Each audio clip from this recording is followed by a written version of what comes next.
Hello students, पिछली class में हम लोगों ने ऑपरेशनल एम्पलीफायर के बारे में देखा था। ऑपरेशनल एम्पलीफायर का सिंबल और उसका फंक्शन थोड़ा सा हम लोगों ने स्टडी किया था। आइए देखते हैं इस क्लास में कि बेसिकली जो हम लोग ऑपरेशनल एम्पलीफायर पढ़े थे, जो इस तरीके से कुछ ट्रायंगुलर शेप का रहता था। दो इनपुट टर्मिनल रहता था V1 V2। V1 is inverting terminal, V2 is non inverting terminal and a single output V0। तो इस ऑपरेशनल एम्पलीफायर के अंदर में क्या रहता है ट्रांजिस्टराइज्ड डिफरेंशियल एम्पलीफायर रहता है। अब ये ट्रांजिस्टराइज्ड डिफरेंशियल एम्पलीफायर क्या है? तो ये ट्रांजिस्टराइज्ड डिफरेंशियल एम्पलीफायर जो है एमीटर कपल डिफरेंशियल एम्पलीफायर होता है।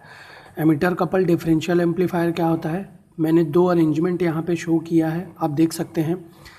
ट्रांजिस्टर Q1 एंड Q2 है, सप्लाई वोल्टेज VCC है, अपोजिट वोल्टेज जो कि इक्वल इन मैग्नीट्यूड है VCC के, वो है -B ऑफ EEE।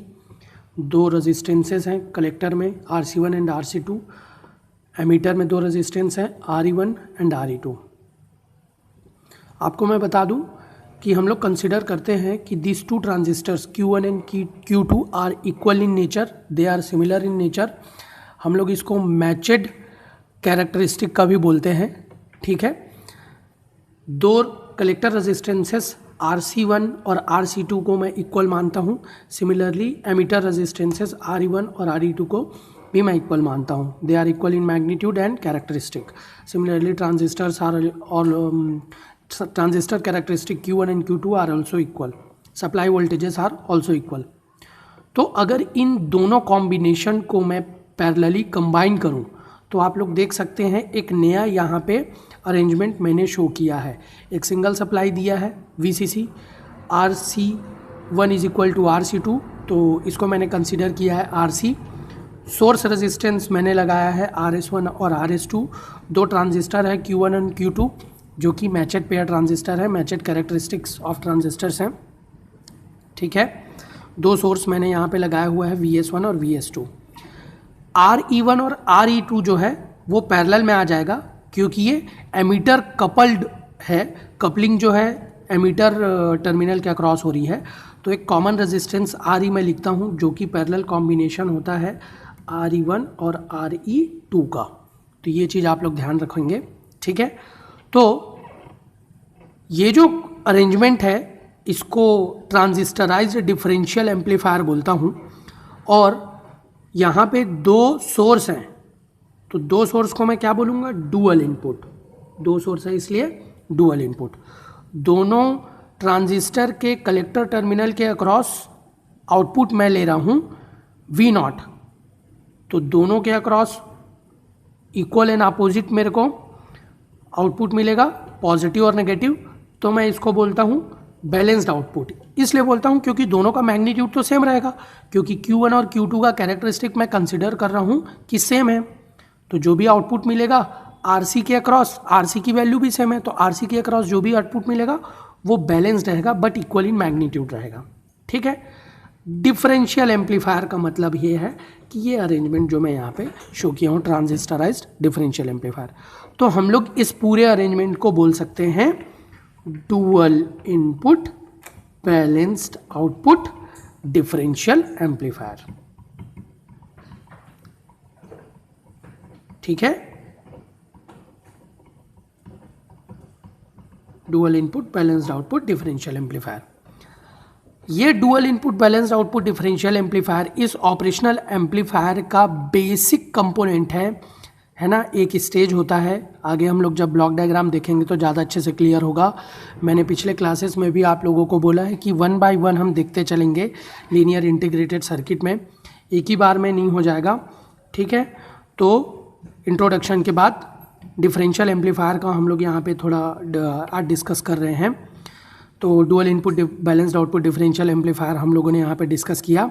इसके बाद हम लोगों को ये देखना है कि dual input balanced output differential amplifier कितने मोड में काम करता है। तो पिछली क्लास में मैंने आप लोग को बताया था दो टाइप का मोड होता है। एक है डिफरेंशियल मोड और दूसरा होता है कॉमन मोड। देख सकते हैं आप लोग, यहाँ पे मैंने डिफरेंशियल मोड और कॉमन मोड का अरेंजमेंट शो किया है।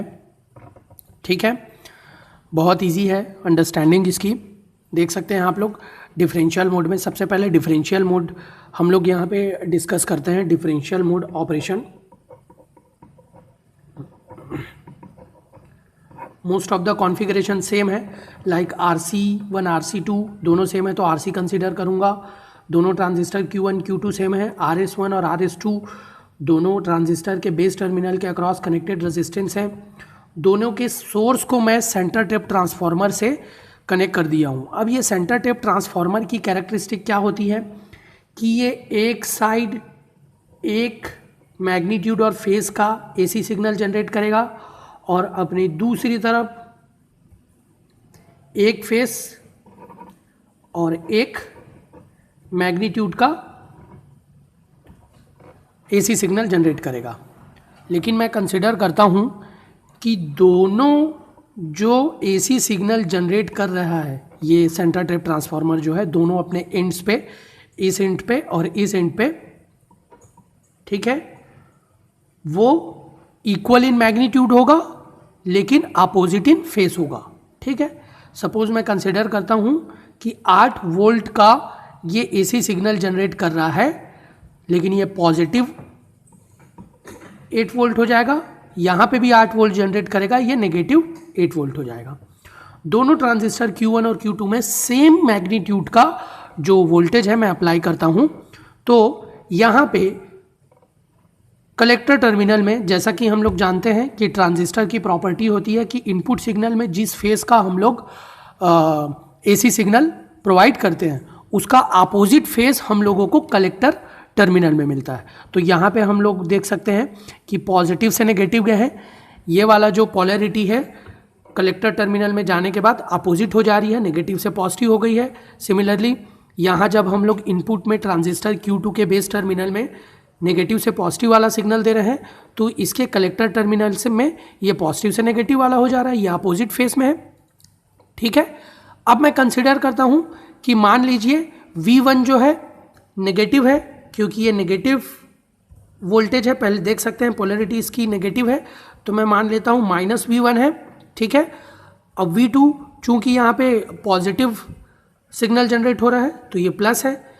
मैंने आप लोगों को पहले ही बताया था कि मैचेड पेयर ऑफ ट्रांजिस्टर्स हैं, दोनों का इनपुट सेम है तो आउटपुट भी सेम होगा।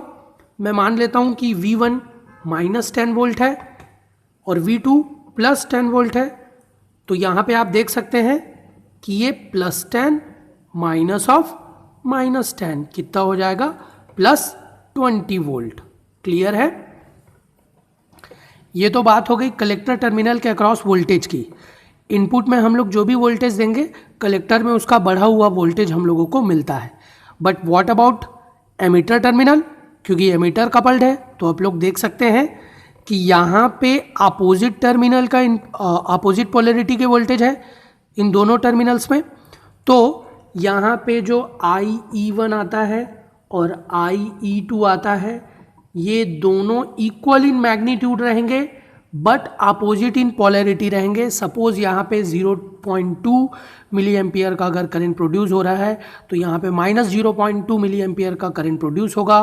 तो मैं बोल सकता हूँ कि जो मेरा टोटल करंट है IE that should be is equal to IE1 minus IE2, और सेम मैग्नीट्यूड होने के कारण, अपोजिट इन पोलैरिटी होने के कारण जो मेरा एमीटर करंट है वो यहाँ पे 0 हो जाएगा। तो डिफरेंशियल मोड ऑपरेशन में मेरा जो वोल्टेज है, आउटपुट वोल्टेज, वो मेरे को ऑब्टेन होता है और जो एमीटर करंट है वो 0 हो जाता है। सिमिलरली कॉमन मोड गेन में आप लोग देख सकते हैं बहुत ही सिंपल अरेंजमेंट यहाँ पे शो किया गया है।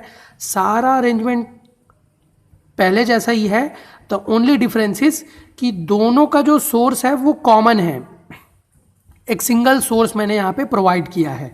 दैट मीन्स अगर यहाँ पे कोई एक वोल्टेज सिग्नल मैं प्रोवाइड करता हूँ इनपुट सिग्नल, तो सेम वोल्टेज या इनपुट सिग्नल मैं इस टर्मिनल पे प्रोवाइड करूँगा। That means the polarity and magnitude of input of the transistor Q1 and Q2 at base terminal is same in magnitude, in phase, both.